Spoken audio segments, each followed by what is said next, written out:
Okay, hello everyone. Good morning. So, ah naka 9 hours na sa ref natin yung sardo na ginawa natin. Hindi ko kasi ginamit yung word na binake kasi ngayon lang natin i-bake yung. So, naka naka naka 9 hours na yung yung sardo na binake natin. So, I believe ready na siyang i-bake today. No, kagabi kasi kagabi anong oras tayo natapos? Alas 12 o 12:30. So 9 o'clock na. So ayun, naka 9 hours na tayo. So pag-usapan natin ngayon yung how to bake your sourdough bread using the air fryer kasi ito yung suitable para sa ating mga small space dwellers, no? So what we need, kailangan natin ng something to transfer our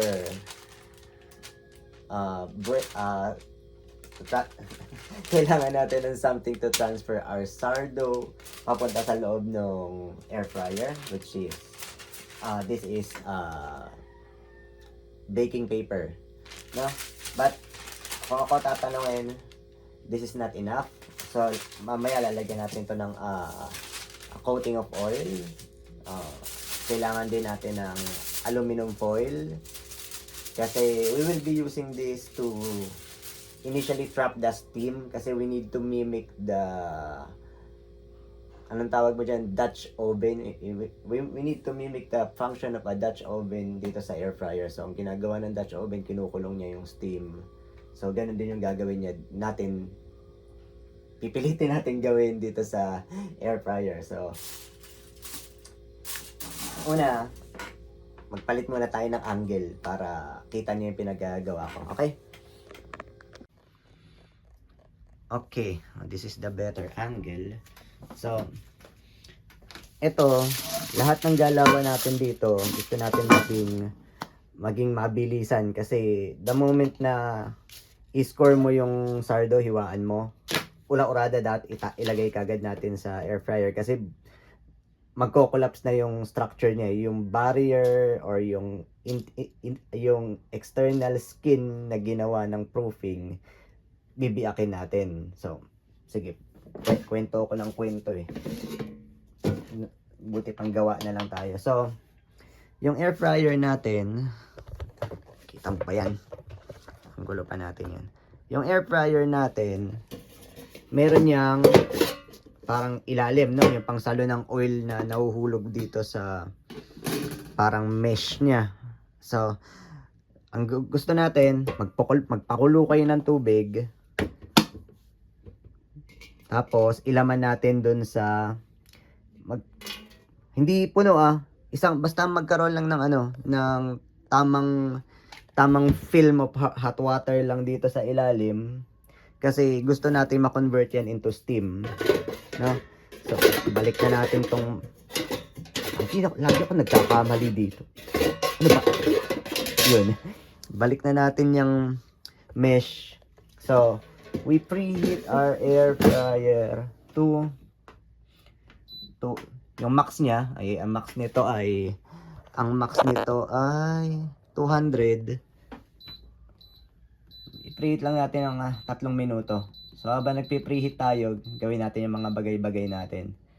So preheat tayo ng 3 minutes. Tapos itong alumi foil, gawin natin kasukat nung loob nung air fryer. Well, roughly kasukat. So medyo ni-square ko lang naman yan kasi para may pantakip tayo mamaya. So, medyo ginagawa natin, kaya gumamit ako nito kasi dinodome natin ng konti. Parang ma-accommodate yung dome shape ng ating sourdough. At the same time, masarahan niya yung lahat ng opening nitong square natin na air fryer. So, basically ganyan na muna. Nakikita nyo naman paano ko ipatong mamaya. Ipapatong lang naman to eh. So ayan, medyo dome shape ng ating aluminum foil. Tapos, ano na, 2 minutes pa yan. Kuha tayo ng kapiranggot na oil, whatever cooking oil na ginagamit nyo. Ako, I use coconut oil. So, patak lang sa ating, dahan-dahan na, baka matapon. Patak. Yun. Madami pa nga yan eh. No? Patak lang dito sa baking sheet natin. Tapos, you want to spread it. Kasi nga, we just want a coating of oil para siguradong hindi dumikit ito doon sa puwetan ng ating sardo. No? Kasi, by experience to guys, ang abala talaga pag dumidikit. So, you spread that.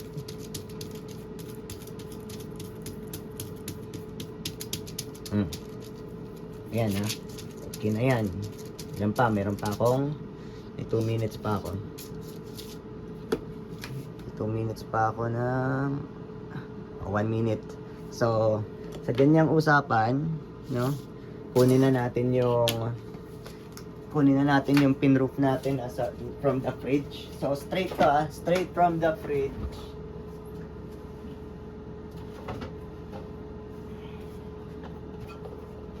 Teka, lagyan na ako. So, nakita nyo ba yung itsura niya dun sa sa fridge yung ginawa natin kahapon, lapat na lapat. Tingnan nyo ngayon, nakaangat na siya. Oh. Kasi, lumaki na naman to eh. Okay. Okay. So, makikita mo ang kagandahan niya ng lumaking sardo. Lampas-lampas na talaga siya dun sa ginawa natin kagabi, no? Tapos walang lagkit yan. Tapos na yung preheating natin. So, gagawin natin, teka, umanggulo nga tayo kasi mabilisan na to. Ayan, umanggulo tayo ng ganyan. Ayan, kita nyo na pang pinagagawa ko. So, taob natin to dito. Tapos, punin natin yung panyo. Okay. Ngayon, urong tayo ng konti. Kasi, ang gagawin natin, kailangan ko ng room para buksan. So, sa ngayon, bago nyo hiwaan basain nyo muna lahat. Basain natin tong aluminum foil. Tapos, i-ready natin to. Okay. Basahin natin ng konti para magkaroon ng steam. Tapos, labas ang blade. You wanna score your sardo. Shit na, ang hirap kumilos. Okay. Ito, hindi ko talaga na-master yung pag-score na yan Basta, from dulo to dulo, hiwaan nyo lang para may lalabasan yung kita. Sige. Ayan, ganun. Hiniwa ko lang ng gitna, tapos ura-urada na yan. Basain natin. Ura-urada na yan, ilagay mo sa air fryer. Ganun. Tapos, konting basa pa. Tapos yung nagmamadali kasi yung init nasasayang eh. Yung aluminum foil natin, patong lang natin sa kanya, making sure na nasasarahan natin yung, di ba, hindi ko nasukat ng maayos.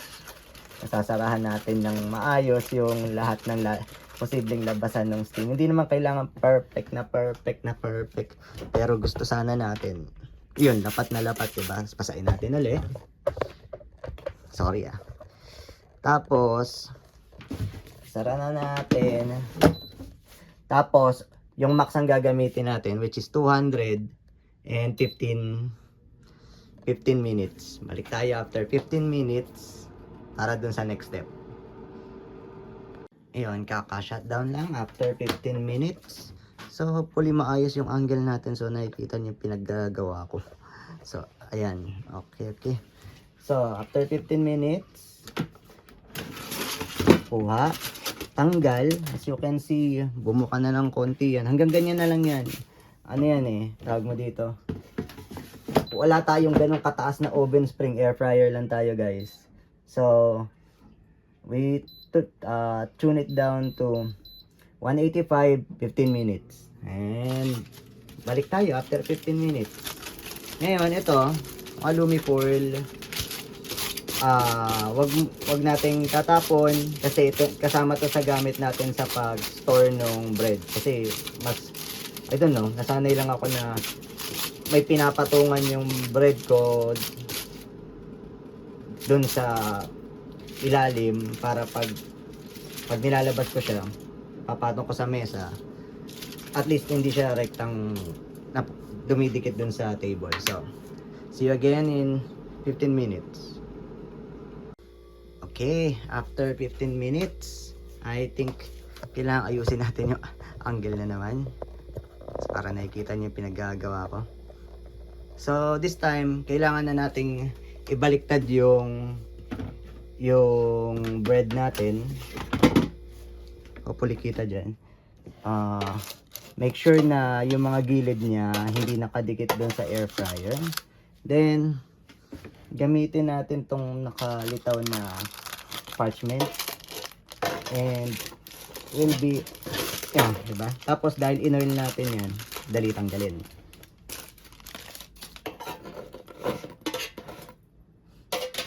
Yun, ganyan ha. Tapos, syempre, basahin natin ng konti para makagawa tayo ng steam. And this will be just, kanina 185 diba? Ngayon 180 lang, 15 minutes. And then yun na yun. Ito, yung baking paper natin, huwag natin tapon kasi meron pa tayong isang bread. Pwede natin gamitin to ulit. Lagyan lang natin ulit ng film ng oil. Pero mamaya na natin gagawin yun. At saka most likely hindi ko na ipakita yung isa paggawa ng isa pang bread. Okay na tayo dito sa isa for the sake of demo lang naman. And yun, balik tayo mamaya pagluto na to. So eto na, after 15 minutes, no? Tapos na siya. And here you go. Nakabaliktad lang yan. And kunin natin yung paglalagyan natin, which is the tinabi nating aluminum foil kanina. So, and there you go. And rinse and repeat tayo para doon sa isang bread. And ayan na yung nauna natin. Finish na siya.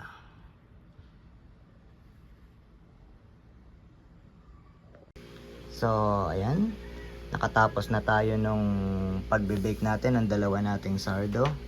Dito sa pangalawa, kahit papano meron tayong noticeable na tear dito. Yung scoring kasi, medyo hit and miss pa rin ako dyan kahit isa't kalahating taon na akong gumagawa ng sourdough. So, yung angle ng pagbe-blade nyo na lang yung practicein nyo dyan sa pag-score, ano. Ito, since kabe-bake lang, mainit pa, hindi pa natin pwede i-store sa fridge agad-agad. So, ang gagawin natin is palalamigin muna natin. Minsan pinapabayaan ko yan ng 2-3 oras dyan or until maramdaman kong room temp na sila. Tapos, tsaka natin ipa-plastic and ilalagay sa fridge. So, might as well i-demo ko na lang din mamaya. Okay, so tapos na tayo. Room temp na yung nagawa nating sourdough. Pwede na nating i-store. So, papansinin nyo maganda yung pagkakaangat niya. Kasi yung pinagtiyagaan natin na kaka-fold ng kaka-fold nung dough natin, yan yung nagbigay ng structure sa kanya nung binake na natin. So, with all honesty, with that process, tas meron kayong totoong oven, mas maganda yung magagawa nyo. Pero syempre, tayong mga small space dwellers, air fryer lang yung meron tayo, pero still, okay na. So, to store, ginagawa ko, yung aluminum foil na ginamit natin, di natin sinasayang, ipinangbabalot natin, and then kumukuha tayo ng plastic na, syempre, yung kasya yung bread natin, malaki-laki to.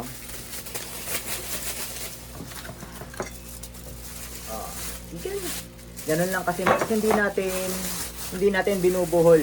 So, sinasara lang natin with clothespin.